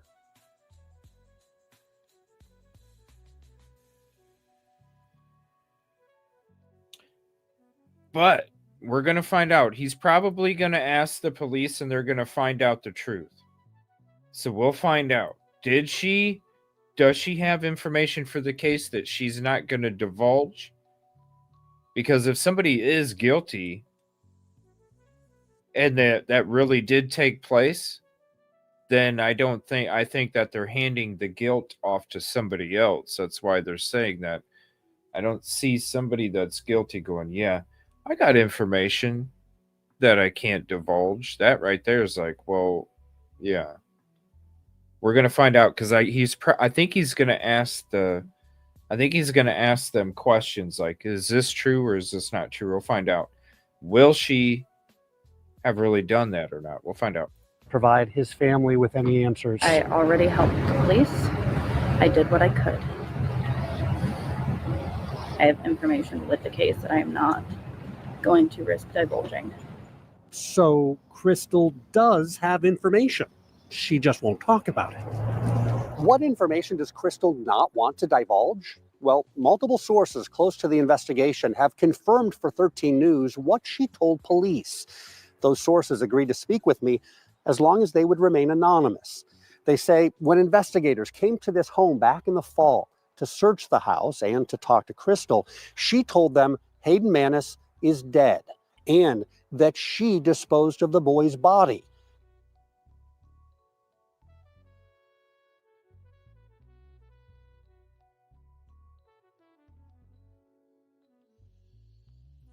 Okay.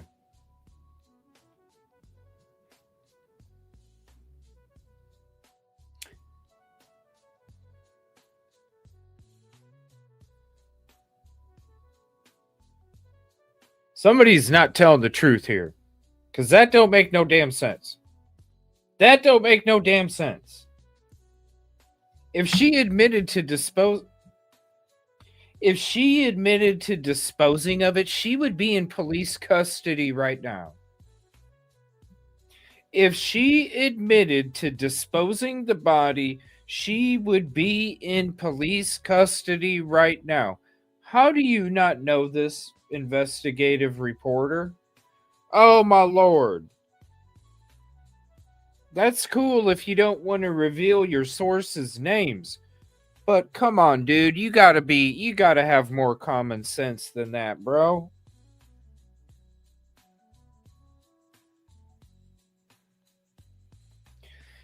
You gotta have more common sense than that, bro. They would have her already in, putting pressure on her. Give me a... What? Is this dude for real? I hope not. What the hell, dude? What? Crystal does have information. She just won't talk about it. What information does Crystal not want to divulge? Well, multiple sources close to the investigation have confirmed for 13 News what she told police. Those sources agreed to speak with me as long as they would remain anonymous. Come on, dude. They say when investigators came to this home back in the fall to search the house and to talk to Crystal, she told them Hayden Manis is dead and that she disposed of the boy's body in a trash compactor at a truck stop where she used to work. Bull!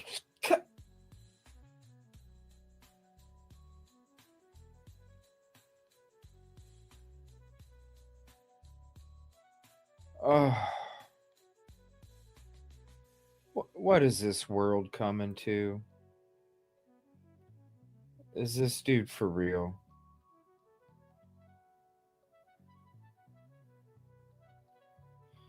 It's about as real as this. Prison Escape Simulator BK Edition coming soon. What the hell, man?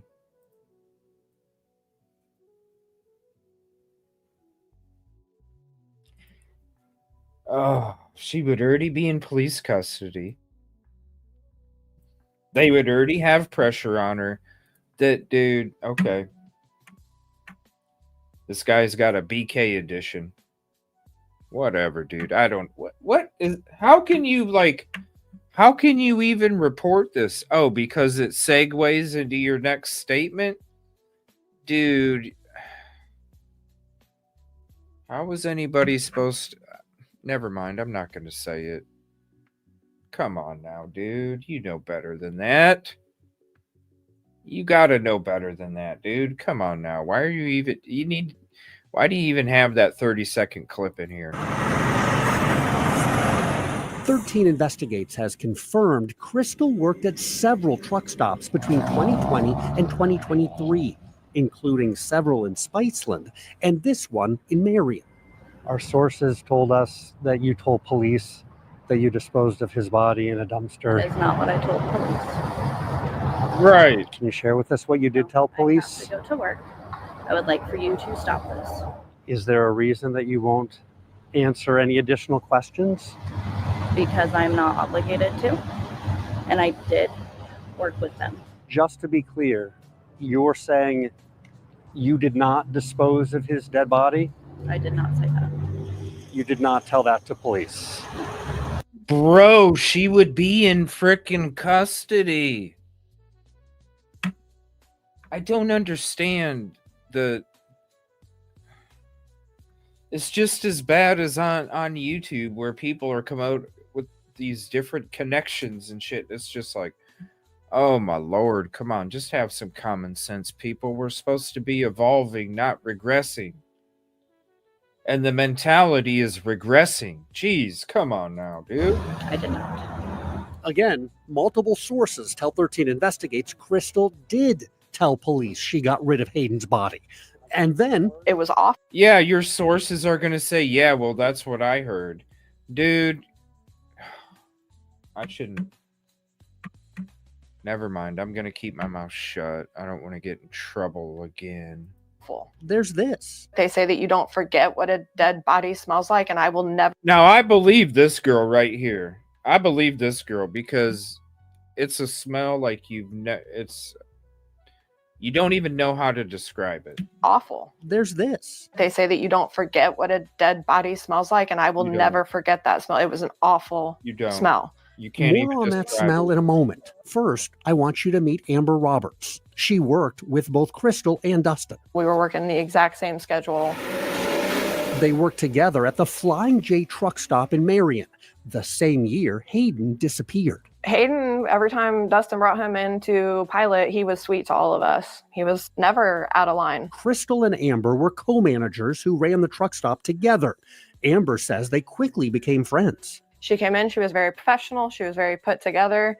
I was actually excited when her and I got put on the same schedule. We got along well. We were both young women, mothers, trying to take care of our kids and our families and run a truck stop. She was a good coworker? She was, until she wasn't. What happened? I don't know what in her changed, but she just quit showing up for work. Amber says that was late summer 2020 when both Crystal and Dustin suddenly stopped coming in. And Amber told me just a few weeks later, she noticed something else. We came out one day and we're just like, man, we can't handle the smell. It came from over there, just behind the truck stop. It smelled like death. That's the only way you can describe it. I worked at this particular store with this particular dumpster and trash area for 4 years. That dumpster area smelled awful the end of the summer that year. And it was the worst I've ever, and I've smelled truck stop trash. Like, it's the worst of the worst trash. And it was beyond what it normally was. And then it was like that for a few weeks. What do you think that smell could have been? I think it was Hayden. And just at that time, I had no idea that that's what it could have been. That's the last place your mind wants to go. And I'm like, I didn't know that Hayden was missing. I didn't know to reach out and talk to anybody. Based on interviews conducted by 13 Investigates, the last time Hayden was seen in public was August 30th, 2020. The horrible smell from the trash compactor, Amber says that was just a few weeks later, in September or October of that same year. Amber recalls around that same time, Crystal did return to work a few shifts at the truck stop, and she told 13 Investigates, Crystal then seemed very quiet, stressed, angry, and disheveled. And then she came in and demanded a transfer after that, out of nowhere. Have you shared what you know with police? Yes. Whoa, hold on a minute. She's cycling through this phone showing pictures of Crystal? That's where they got these photos? I bet you Crystal doesn't even know that this girl was talking, and they were still friends on Facebook. They were still friends on Facebook. She's scrolling through her profile pics. You can see in this whole interview, she's scrolling through the different pics, and you can see how many likes are on it and all this other stuff. Oh, damn. I bet they ain't friends no more. Turned to work a few shifts at the truck stop, and she told 13 Investigates, Crystal then seemed very quiet, stressed, angry, and disheveled. See what I'm saying? She's cycling through August 8th, 2023. You plus 29 other people. I bet they ain't friends no more. And then she came in and demanded a transfer after that, out of nowhere. Have you shared what you know with police? Yes. The Delaware County Sheriff's Department tells 13 News it will not discuss sensitive details about an ongoing investigation. Neither will the Delaware County prosecutor. This is an active, open investigation. I don't want to taint that. I asked him directly, did Crystal Hall tell investigators she disposed of Hayden's body? Is that true? I don't want to get into the contents of her various statements to the police. I don't want to confirm or deny that. Dispose, which he can't. Which he can't.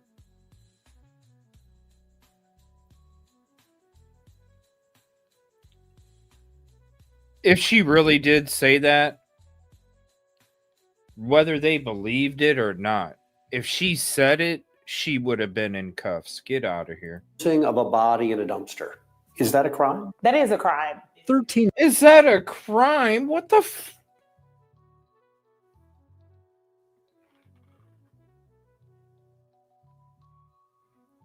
I just got to zip my lip. I already got in trouble with another local news. I got to zip my police. I don't want to confirm or deny that.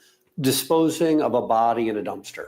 Is that a crime? That is a crime. 13 News legal analyst Katie Jackson Lindsay says failing to report a dead body in Indiana is a misdemeanor. And she says what reportedly happened to Hayden's body could be even more serious than that. There's a crime on the books called abuse of a corpse.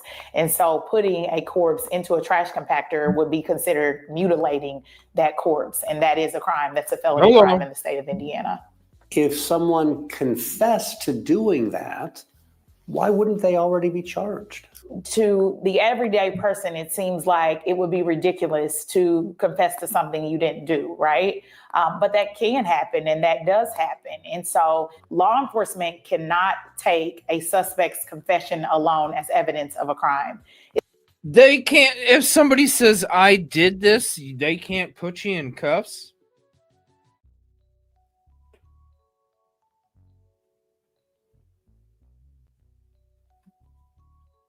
What the hell am I watching? What the hell am I watching? What the hell am I watching? If somebody says, yeah, I dumped a body, right? A confession don't mean anything anymore, does it, Busby? Yeah, I dumped the body. Oh my gosh. Yikes. Reportedly happened to Hayden's body could be even more serious than that. There's a crime on the books called abuse of a corpse. And so putting a corpse into a trash compactor would be considered mutilating that corpse. And that is a crime. That's a felony crime in the state of Indiana. If someone confessed to doing that, why wouldn't they already be charged? To the everyday person, it seems like it would be ridiculous to confess to something you didn't do, right? But that can happen, and that does happen. And so law enforcement cannot take a suspect's confession alone as evidence of a crime. It's a legal concept called corpus delicti, and it's a Latin term that literally means body of the crime. If I went out and robbed a bank, and I went into a police station with a bag full of money and said, I just robbed a bank. Well, if there's no report that a bank was robbed, there's no bank in the area saying that they had just been robbed by a lady or by... Ma'am, they asked her after they found out he was fucking missing. They asked him, or they asked her, after they found out he was missing, after the family reached out, after they talked to children's services and children's services said, no, that didn't take place. What is this lady talking about? I'm just going to skip ahead, you guys. I don't even know if I want to listen to the rest of this shit. I'm skipping ahead. No, let's listen to the rest of it. I need to watch it because I'm going to get in trouble again.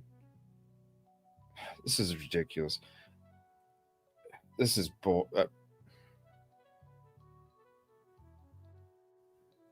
I'm just going to let it play. Anyone, then the police can't just go out and charge that person. There has to be some other evidence of the offense. We know detectives did remove items from the house where Hayden lived with Crystal and Dustin, including a section of flooring from a closet. There are items of evidence that either have or are going to go out to various labs for forensic testing. But whether that evidence points to a crime or leads to any arrest is uncertain. So far, it has not. From a legal standpoint, what should we make of that? What does that tell us? I think we should assume from that there's a corpus delicti issue. They have this confession, but they do not believe, even circumstantially, they have enough other evidence to charge this particular person, first of all, with that crime of just disposing the body, but even more so with being responsible for the death of that body that was disposed of. Not only has no one been charged with a crime in Hayden's disappearance, right now, no one's even been named a suspect. So, some of the mystery surrounding this little boy continues, and the question, what happened to Hayden, still not fully answered. The only thing I know with absolute certainty in this investigation, after all this time, is that I have not seen Hayden Manis alive, and I have not seen Hayden Manis's body. I would encourage any and all tips to keep coming in. And I hope that more people are willing to come forward if they know anything. Just please, somebody, call the police. In the end, we need to know that he gets justice. Investigators tell me the 4-year delay in learning of Hayden's disappearance, it's a huge challenge to overcome. Of But they're course. still trying. We want to share the tip line number with you again. All right, then there's the tip line, you guys. What's up, Aaliyah? It's sad. If anybody hasn't watched this episode, trust me. But more importantly, it's not going to get attention. And it definitely needs some attention. As we went through all of this, you see why. I'm going to save the other episode for the next show that we do. And we're going to continue to do shows because out of all these cases of these missing children, after you saw and heard and we went through all of this stuff, is this not on another level, you guys? This is on another level. And it's not even getting attention, and it hasn't since it's been known the last few months. So please, normally I don't ask you guys to share it out like crazy and all this other stuff. This one's important. Please share it out. If you want the flyers, email me, EvilleCJ@gmail.com. Send me a DM on any of these other platforms. I'll send you the flyers. You can repost them. We're going to be going to this other episode in the next live when we do this. And please, if you know anything, 765-747-7881. Isn't it sad? It is, man. It's another freaking level. Another level. I appreciate you guys for hanging out. I'm going to be back tomorrow. Sorry I haven't been around the last few days. The heat is just tearing me up. I'm out there for 9, 10, 11 hours, different points. And I just get home late and I'm just like, bam, I don't even have any energy until 2 hours later or so after I'm sitting here for a bit, just trying to recoup. And then I've been I haven't been feeling good the last day, so I've been trying to kind of recoup on that. I'm still a little, my head's still a little, still been hurting a little bit, but we'll be back. I appreciate you guys. Love you. Have a peaceful, positive evening. I'm gonna be streaming a shift over on the TV channel.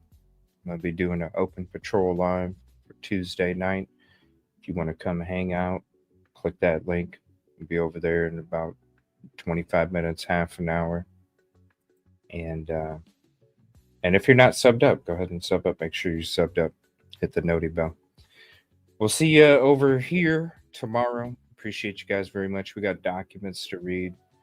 We'll be going into some other stuff as well. I appreciate you guys. Please stay safe. If I don't see you over at the TV channel tonight, have a peaceful night. And we will see you tomorrow. I love you guys. This one's tough, man. It is another level. It's just not right. He needs justice, y'all.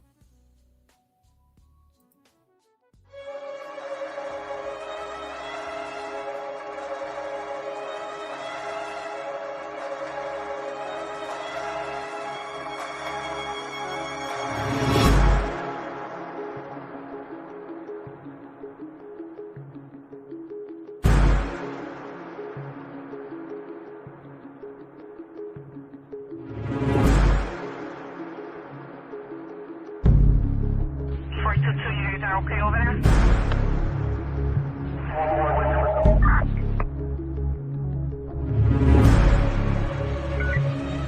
Is your victim at the hospital?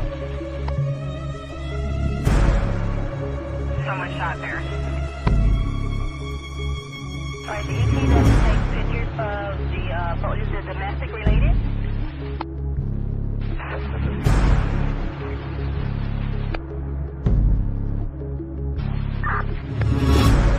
She's calling back. We're going to try to give her a call again, and then she just added another phone number to the 13-year-old grandson, who's possibly with the daughter. That was it. What if we're close? Veteran Christ, I might call it the name of a female veteran. I can't even see the words they gave. You're checking 12, check someone else.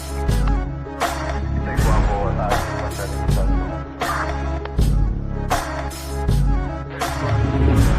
Officer still saying something? No? Veteran custody? Very simple with it. Anyone else involved with this for something? No.